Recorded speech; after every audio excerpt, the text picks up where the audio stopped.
Hello students, my name is Faiz Qureshi. Today we will be proceeding with a topic that is history for India. Now for this exam we will be using Tamil Nadu history book as our reference. And as we proceed with our lectures, we will make some additions in this book in the sideline. Now the first chapter of this book says that India and its geographical features and its impact on history. So before we start, history is generally affected by the geography of the region. Whatever we do, for example, our lifestyle. Lifestyle includes three basic concepts. Ro- In Hindi, there's a famous saying that roti, kapda, and makan. In English, we say that food, shelter, and clothes. These three aspects determine a culture, and these and the culture of the region is determined on based on the climate, which affects these aspects. For example, in northeastern region in Meghalaya, as the rainfall is very high, you will see that houses are built on props. That means houses are built on a raised platform. Similarly, the roofs are not very flat. The roofs are slanting. Roofs are, the roofs are slanting, so that there is not an accumulation of the rainwater on the roof of the house. Now let us proceed. The first reason is the first thing. History of India is also affected by its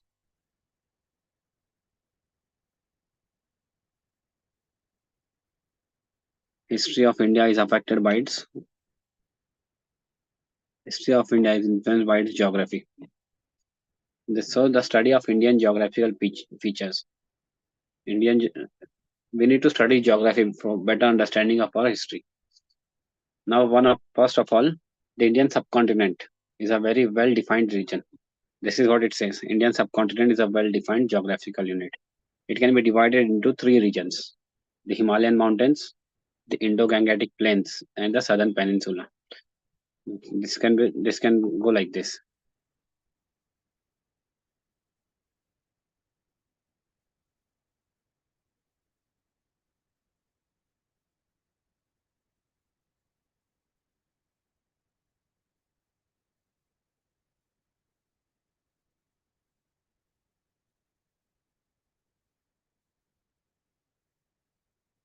These two rivers,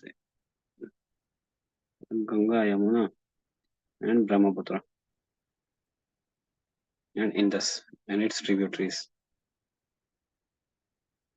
This region comprises the Indo-Gangetic plain.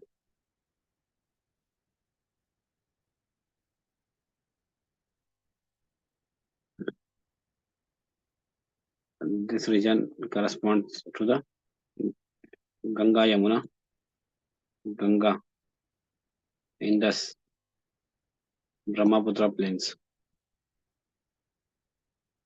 and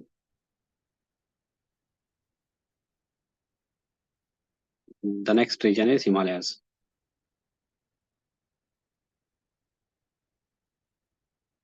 Himalayas, like Himalayas. Here, the Vindhyan mountains. Here, Aravalis.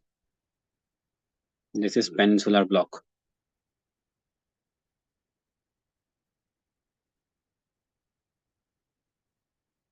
Peninsular block.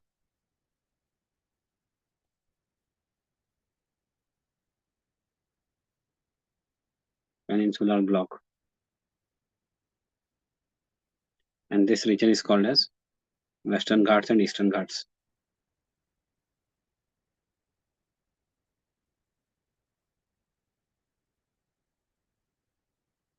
Western Ghats.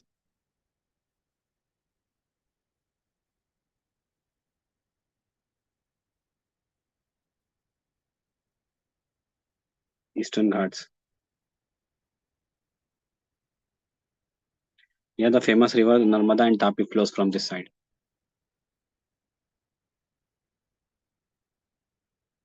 Narmada and Tapi.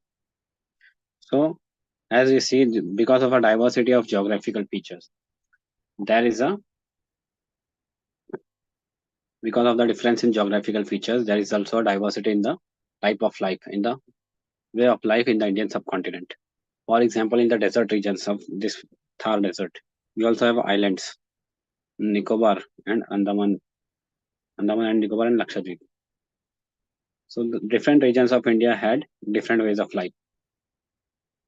The five countries in the Indian subcontinent are also mentioned in this text. India, Pakistan, Bangladesh, Nepal and Bhutan. All these comprise the Indian subcontinent.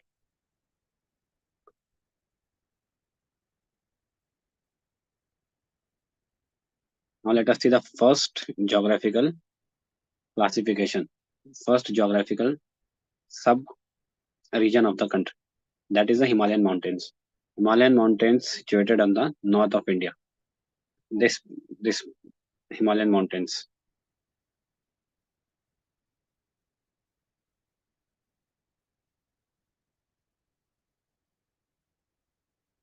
As we are aware, the Himalayas is the highest mountain range in the world. They are situated on the north of India, starting from Pamir in the northwestern India. Pamir is the north here. The Himalayas start from this range, and different mountain ranges also start from this north. Pamir north. Pamir north. The mighty Himalayan range extends towards northeast. And after coming at this site, Himalayan mountains take a turn like this, north to south. The mighty Himalayan range extends from Pamir in the extreme northwest of India, length of nearly 2560 kilometers, the breadth of 240 to 320 kilometers. Highest peak, this is everyone, I think everyone knows about this, is Mount Everest, with the height being 8869 meters. And that's actually the height of Himalayas goes on increasing every year. The height of Himalayas increases every year because Himalayas is situated between the Himalayas are formed due to the clashing of two plates. That is two plates. That is Eurasian plate and the Indian plate. And in this middle portion goes upward every year. So the height of Himalayas increases every year by 1 centimeter, about 1 centimeter. And we will see that the height of this Himalaya is very high. Now, what the text says is that it also acts as a natural barrier, natural wall, and protects the country against cold Arctic winds blowing from Siberia through Central Asia. Actually, because of the height of the Himalayas, very high height, the cold winds that come from Siberia. Siberia is an area in southern Russia. The cold winds coming from Siberia are blocked, and because of that, the Indian subcontinent is pretty heavily densely populated because of the habitable climate. Whereas if you consider the countries on the similar latitude, their climate is not very habitable.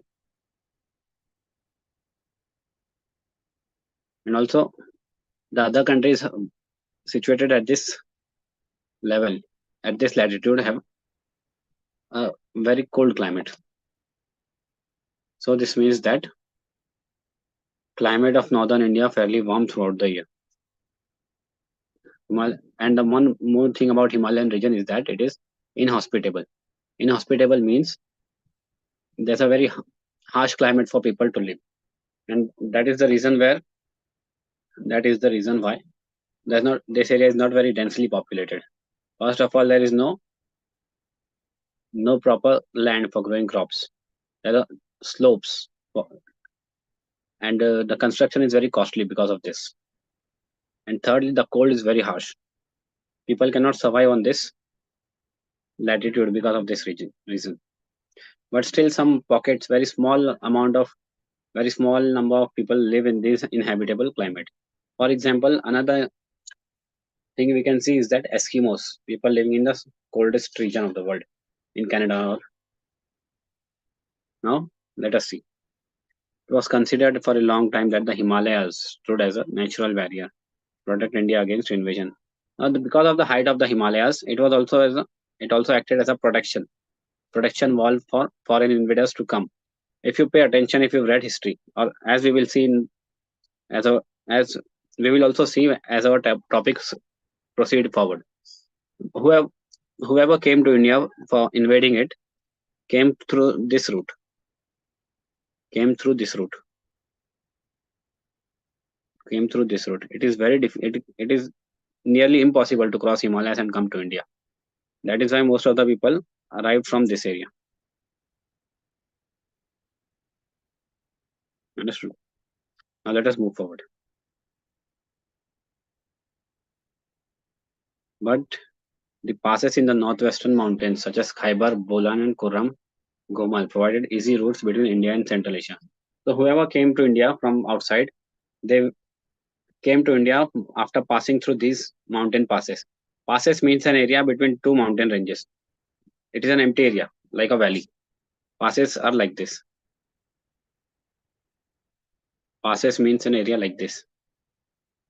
Here, road can also be built, and the number of people can grow, can go through, pass through this, but very carefully. Passes. Khaibar, Bolan, and Goram and Gomal passes provided easy access between India and Central Asia. These passes are situated in the Hindu Kush, Sulaiman, and Kirthar ranges. Actually, these are the mountain ranges of the Himalayan, of the near the Himalayan mountains. So we will, as the next thing is prehistoric times, continuous flow of traffic through these passes. This means that people continued to come into India through from prehistoric times. From prehistoric times, many people came to India through these passes as invaders and immigrants. Same thing that we've seen now. The Indo-Aryans, these are the names of the invaders. Indo-Greeks, Parthians, Shakas, Kushanas, Huns, and Turks. The Swat Valley is another important route. Swat Valley is near the Sindh area and Karachi. Now, one of the most important thing from exam point of view is that Alexander the Great, he came to India using this Swat Valley route. This is very important from exam point of view. Now, apart from invading armies, so it was not only the invaders that came to India. Many other people like missionaries. Missionaries, the actual meaning of the word missionary is a man with a mission. But in this case, missionary means people who of particular religion or particular ideology came to India to spread their message or to gather the materials. For example, many Buddhist monks came to India from China to gather text or books, so that so that after taking these books to to their home country, they will translate these books and this will be available to the people living in that country. For example, the very famous question of UPSC is Xuanzang. Xuanzang is a Chinese monk who came to India during the reign of Harshvardhan. And because of Xuanzang, Harshvardhan was converted into Buddhism. Now let us move forward. Missionaries and merchants also came to India. Therefore, these passes in the northwest mountains had facilitated trade as well as cultural contacts between India and Central Asia. For example, the dress style of Persia came to India. Also, these many foreign invaders such as Kushanas, Huns, Scythians, excuse me, brought their culture, their way of life. For example, boots in India were brought by Kushanas. In the north of Kashmir is Karakoram range. Karakoram range is situated in Kashmir. So this question might be asked that Karakoram range is situated in which part? The second highest peak in the world, Mount Godwin Australian, is situated here. It is also called as K2. This part of Himalayas and its passes are high and snow covered in the winter. The Karakoram highway via Gilgit is connected to Central Asia, but there was very little communication through this route. Now we will see that Kashmir, Valley of Kashmir. Actually, Kashmir is surrounded by mountains, and because of this, the access to Kashmir Valley is very difficult. And also, it was also in the ancient time, it was very strictly guarded. So only people who were known to the rulers, they were allowed. So Because of this isolation, Kashmir evolved a separate Kashmir evolved a distinctive or unique way of life and unique culture, unique for its tradition and culture. Nepal is also a small valley. So we will see that the culture of Nepal is not very, it is also unique, but it is highly affected by the culture of India, majorly UP and Bihar, because the it is very accessible through the passes, accessible from Gangetic plains through a number of passes. Now we will see that in the east, Himalayas extend up to Assam. You've seen that Himalayas, after going horizontally like this, they take a U-turn. They go like this. Himalayas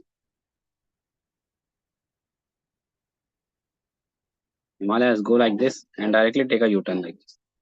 So these are called as northeast hills.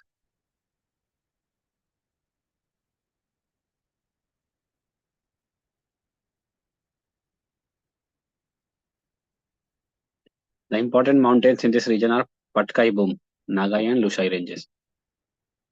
Next, we will move forward the Indo-Gangetic plain. As we have seen above, the North Indian plain or the Ganga plain, it is made up of three important rivers: the Ganges, Ganga, Indus, and Brahmaputra. Now, this is the most fertile region of the country because of the alluvial soil or the fertile soil brought by these rivers. The Indus River rises beyond the Himalayas. Actually, it rises in Tibet. And it rises in China, Himalayas. Its major tributaries are Jhelum, Chenab, Ravi, Beas, and Satluj. So this region is very important. This region is very important. Indus, Jhelum, Chenab, Ravi, Beas, and Satluj. Indus, Jhelum,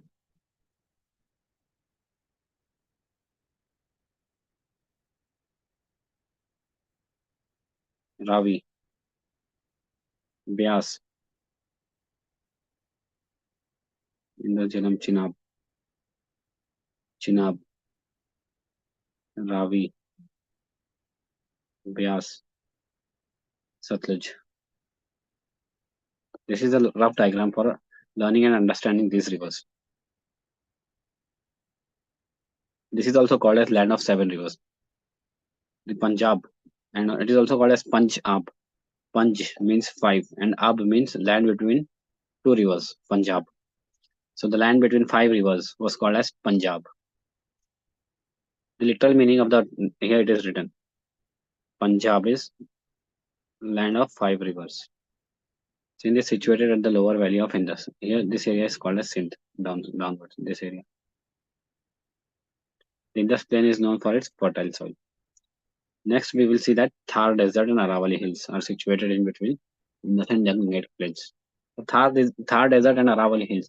These landforms separate Indus Basin with Ganges Basin, Ganga, and Mount Abu is the highest point in the Aravalli Hills. Mount Abu is situated in Rajasthan.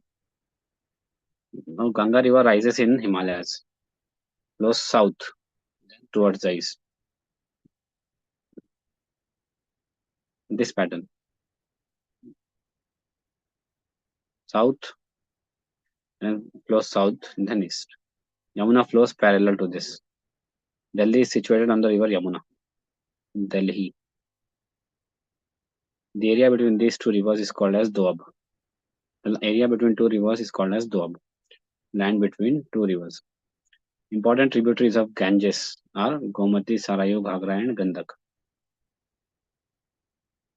A question might be asked in the exam that Sarayu is the tributary of which river? Ganges is the Gomati is the tributary of which river? And Gandak is the tributary of which river? Next, we will see that in the east of India, Ganga plain merges with Brahmaputra plain. Now, Brahmaputra also rises in China, rises beyond the Himalayas, flows across Tibet, and then continues through the plains of northeastern India. It is a vast but a slow-moving river from several islands.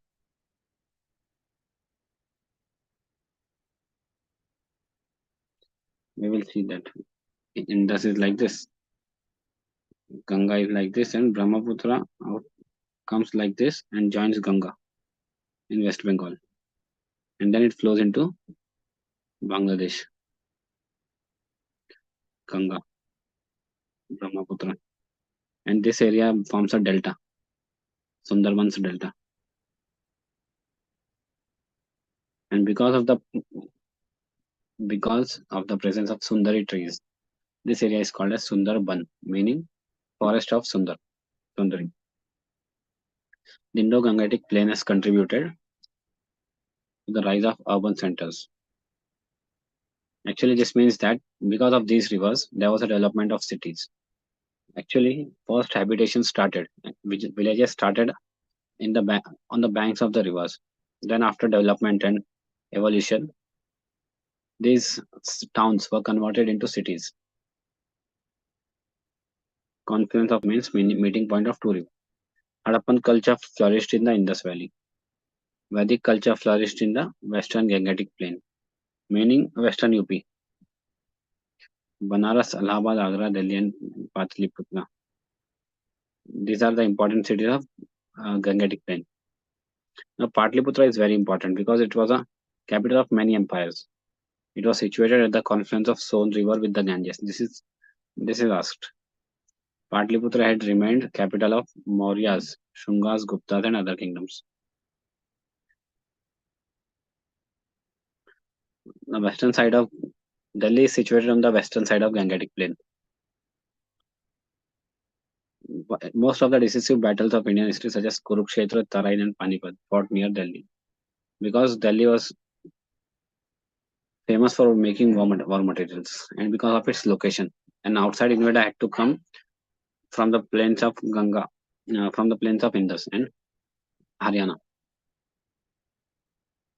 Plain, temptation and attraction for foreign invaders due to its fertility and productive wealth.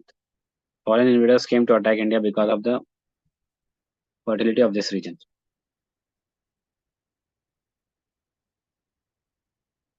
One more important thing is that the rivers in this region served as arteries of commerce, meaning highways. These rivers facilitated movement of people and trade and goods. And if you observe, till now in other countries, rivers not the importance of river has declined in India after the development of railways. And if you see, many of the countries of the world still use rivers for the economic benefit.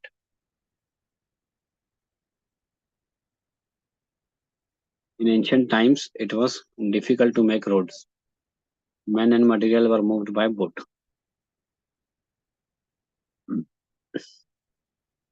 Now we will see southern peninsula. The Vindhya and Satpura mountains. Vindhya Basin and Satpura along with Narmada and Son form great dividing line between northern and southern India.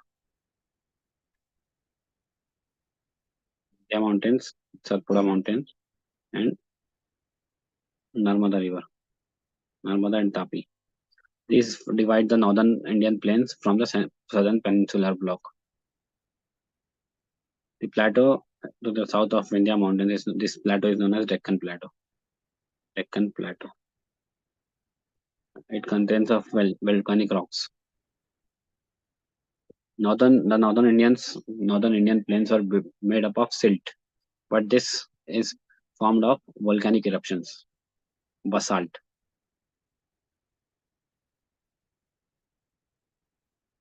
Find that rock cut monasteries and temples in the Deccan. Deccan Plateau is flanked by the Eastern Ghats and Western Ghats. This we have seen above.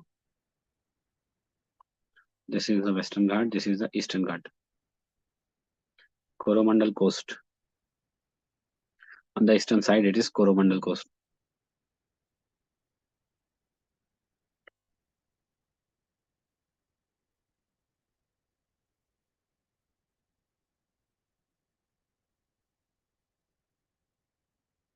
This side we have,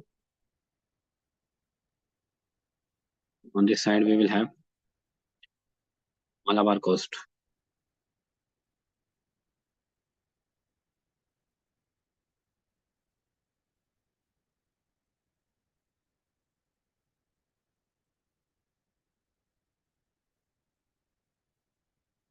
Western Ghats run along the Arabian Sea. Lands between these are known as Konkan up to Goa. Beyond that is Kannada. Southern part is known as Malabar coast. We will make it the diagram here. This is the western coast of India. This northern part is called as Konkan. This is called as Kannada. And this is known as Malabar coast. The eastern side is known as Coromandel.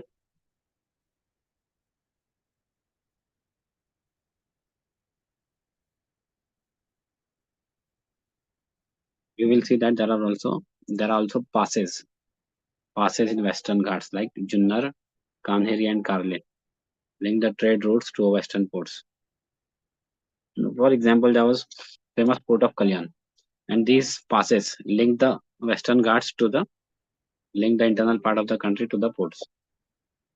This might be asked in the exam that Junnar, Kanheri, and Karle were the passes in which area? Western Ghats, Himalayas, or some other options might be there.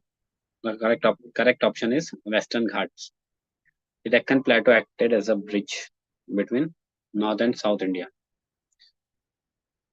However, the dense forest in the Vindhya Mountains makes this region isolated from the.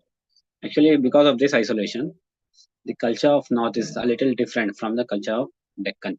Now, the Deccan stands in between, and it is not so much inaccessible as the Himalayas. It is because of this. Sorry, the area of Deccan. In the area of Deccan, we can see that features of both the North and the South are found. The language and culture of the southern peninsula are preserved intact for a long time due to this geographical isolation. One of the most famous pass in the southern side is the Sapalghat Pass. It passes across Ghats from the Kaveri Valley to the Malabar coast. Kaveri is in this side, the Malabar coast. Kaveri Valley to Malabar coast. And here Palghat is situated.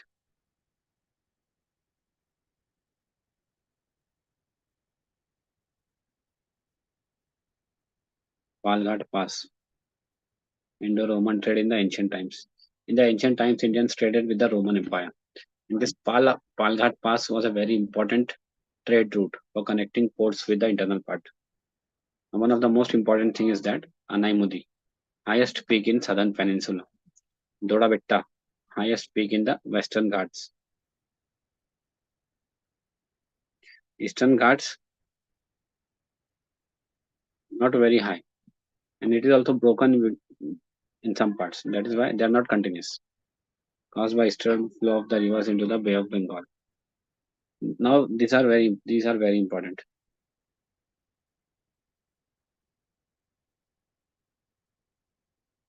These are very important. Port cities of Arikamedu, Mamallapuram, and Kaveri Pattanam, situated on the Coromandel coast. This question might be asked. Arikamedu, Mamallapuram, and Kaveri Pattanam was situated on the Coromandel coast. And another question that might be asked is that what are Arikamedu? This question, I think, in fact, this has been asked in the UPSC exam in the previous year. That, but the ports were different. Ports were Tamluk, that is in West Bengal. Now, in this part, we see that port cities of Arikamedu. This is in South India. Mamallapuram also in South India. Kaveri Pattanam also in South India. And these were situated on the Coromandel coast, that is on the eastern side. Eastern side. Now, major rivers of southern peninsula we will see now. Mahanadi, then Narmada is and Tapi run from east to west. Godavari run Krishna, Tungabhadra, and Kaveri west to east. These rivers make the plateau into a fertile rice producing soil. Because of these rivers, the area surrounding these rivers is very fertile. And because of this,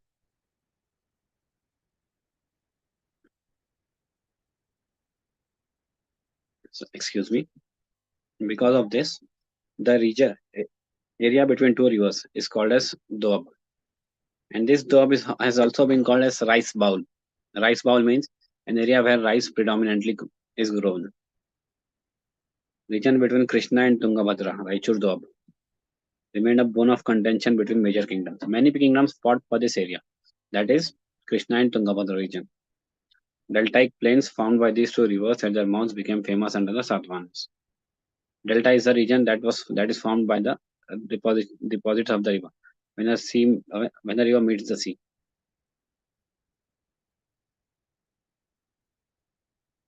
Now Kaveri Delta, distinct geographical zone in the far south. It became the seat of Chola power. That is why actually the name Coromandel has come from Cholamandalam. The Cholas were the rulers. The Chola rulers were very famous and very powerful.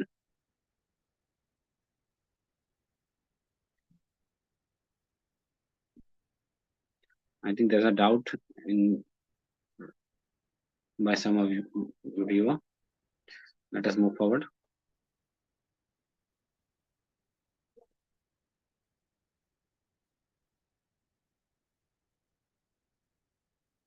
The Kaveri Basin, with its rich tradition, language, and culture, flourished from ancient times.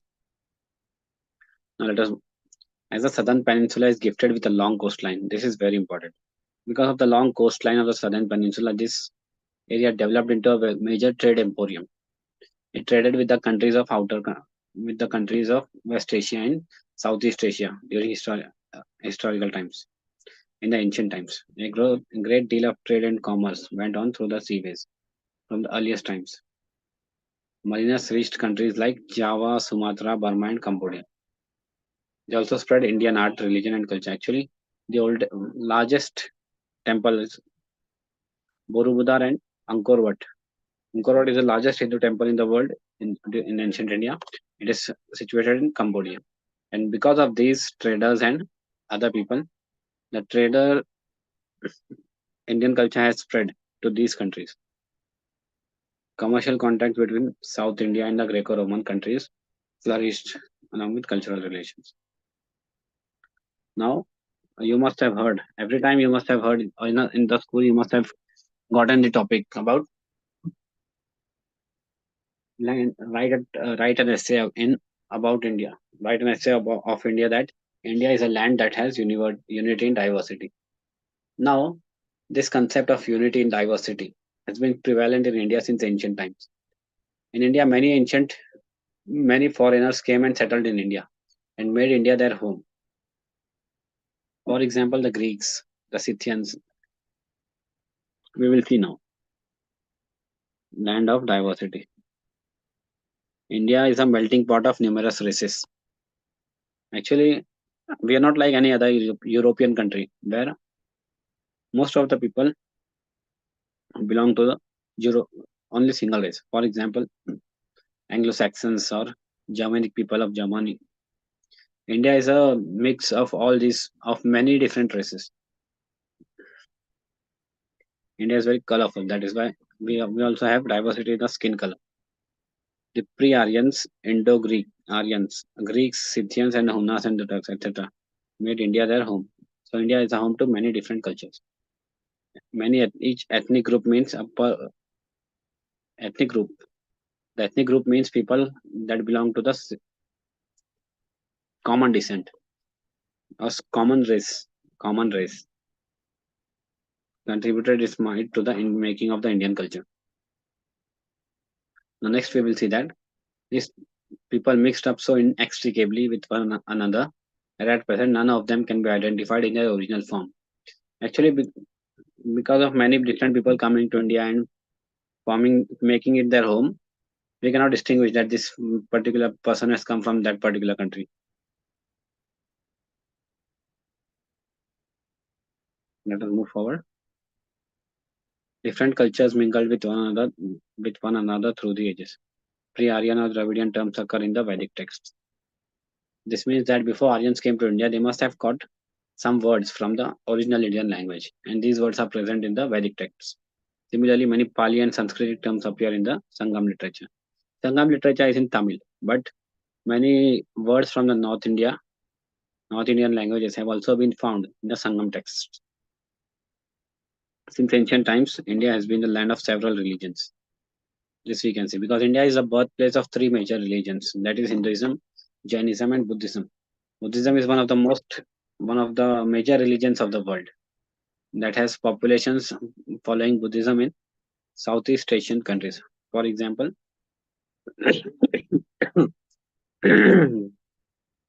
sorry,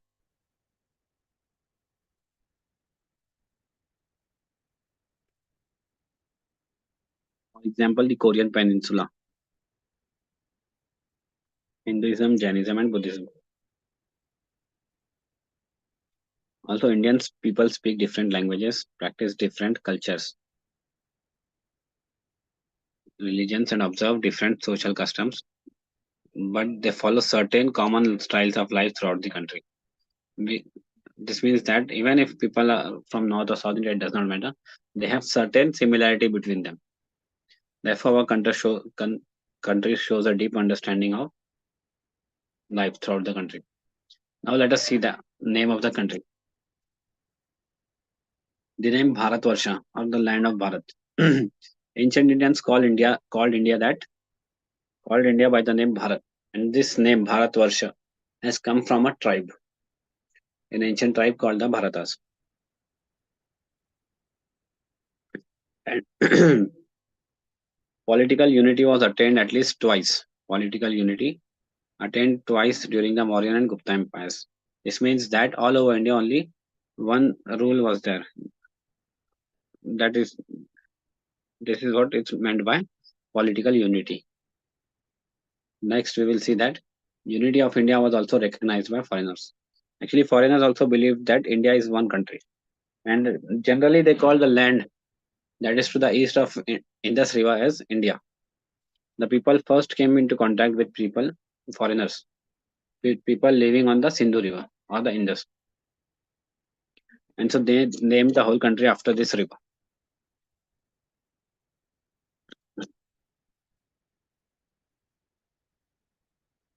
The name India is derived from the term Indus, and thus Indus has come from the word Sindhu. Actually, Greeks did not pronounce the word in Sindhu properly, and from Sindhu it became Indus. And similarly, Arabs called the country as Hind, and its inhabitants as Hindu or Hindu. Next, we will see that efforts for linguistic and cultural unity of the country were made through the ages. This means that people tried to achieve cultural and political unity in the country throughout its history. Now we will see that in the 3rd century BC, Prakrit language was served as the lingua franca. Lingua franca means a common language of all the people together. Common language of all the people together. This means that even if a person is from south or north or from any other part of the country, he will there must be some language that connects all these parts. For example, English plays a role to this some extent. All different countries try to people of different countries try to speak English.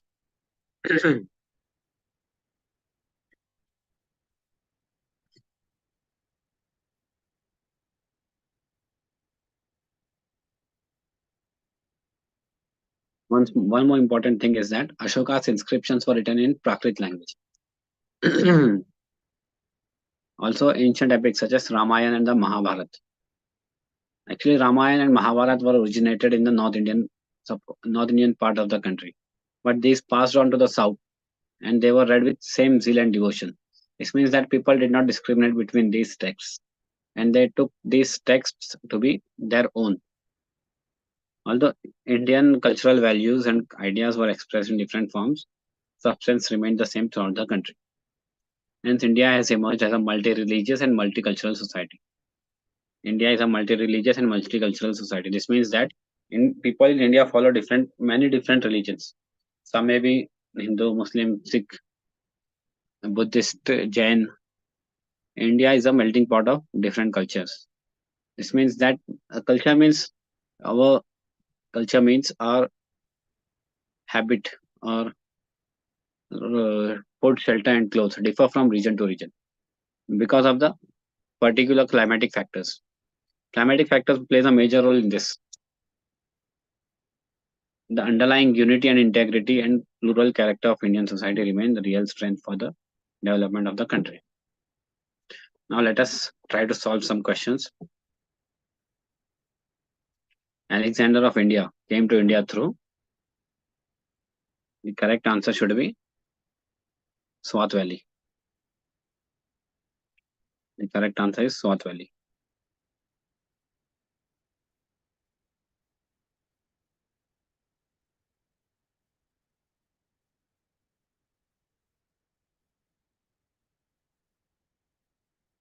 Swat Valley.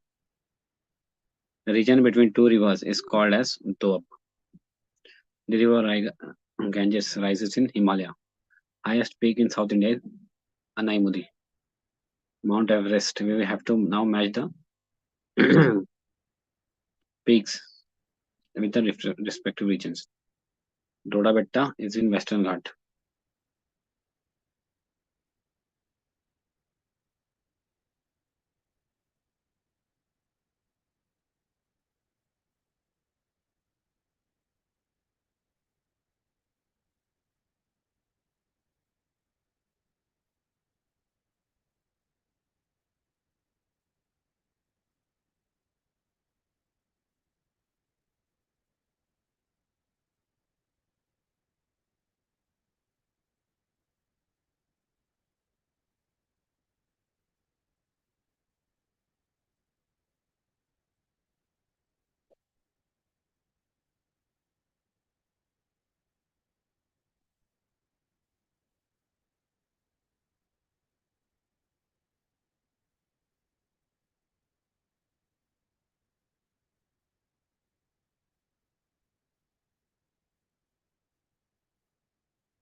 Mount Everest is in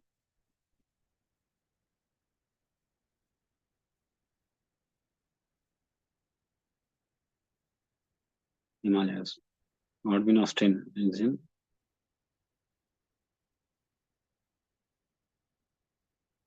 Mount Abu is in Aravalli Hills.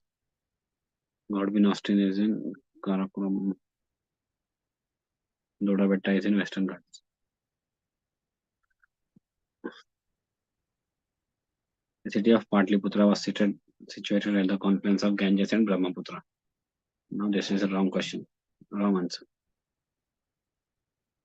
No, Ganges with Son River. The long coastline in the southern peninsula contributed to the growth of maritime trade. Is this right? This is obviously right. Southern peninsula contributed long coastline maritime trade. Yes. Walghat Pass is situated on the Western Ghats. Yes. India is a multicultural society. Yes. This is all for today. Tomorrow we will see prehistoric art, prehistoric culture, and the Harappan culture.